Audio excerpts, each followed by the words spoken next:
Hello there fellow travellers, and welcome to a selection of this week's News with Toby and David, in which we focus on a massive snapshot and desperately try not to die in traps of Mojang's making. More on that a bit later.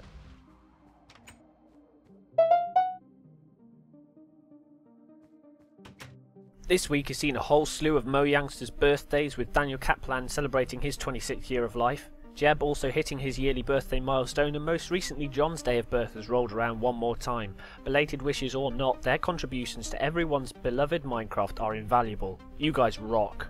Sticking with the theme of birthdays this week, Lydia has let loose the next community contest, now known as the Weekly Chunk. In it, the director of fun suggests that as Minecraft lovers, we tweet in photos of ourselves holding happy birthday signs using the hashtag HBNotch in order to make them a giant photo mosaic celebrating the upcoming birthday on June the 1st. There's also a second contest to make a 15-second long commercial about the new block in this week's snapshot. To find out exactly what you should do, watch the video, it's linked below. After a lack of snapshot last week due to Swedish national holiday, we've been slammed with content this week. The changelog for 12W21A is lush, and it doesn't even include half the features, so let's get started. Ender chests. Yep, that's right. Surround an Eye of Ender with obsidian in the crafting table, and one of these beasts will be born.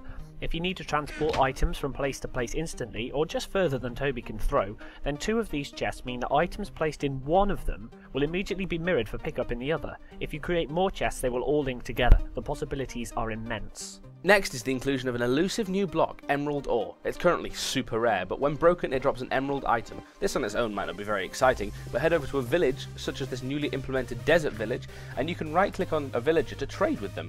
Finally this feature has dropped, and it's possible to trade emeralds for many different items, or items for emeralds. Different villagers will sell different items, and as you trade further with a villager, more things will become available to exchange. Sticking with the desert, sandstone stairs are now available and can be used to create smooth and eye-popping architecture. They can be found in desert villages, but also a giant new addition, pyramids. Containing 3 floors and 2 towers with multiple means of access, these Egyptian-themed tombs have a single blue wall block at their centre.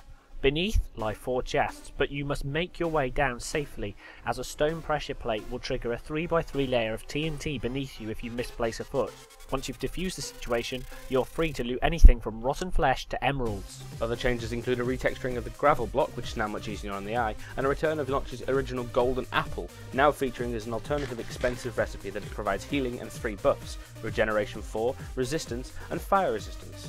Stars are smaller but brighter, adding lovely detail to the night sky, and snow can now be obtained from the creative inventory so that a wintry wonderland can be created wherever you want. Yet more tweaks. Boats will now not wreck themselves on lily pads, the lilies themselves will now break, and empty buckets can also now stack in inventories and chests for simpler transportation. If you've got 4 buckets, you can now place them in dispensers for triggerable water or lava flows, and when deactivated they will return to their buckets for reuse.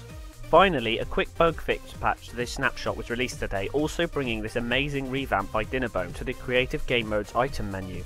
Everything is categorised beyond neatly, and there's even a search function. Link to this is also below.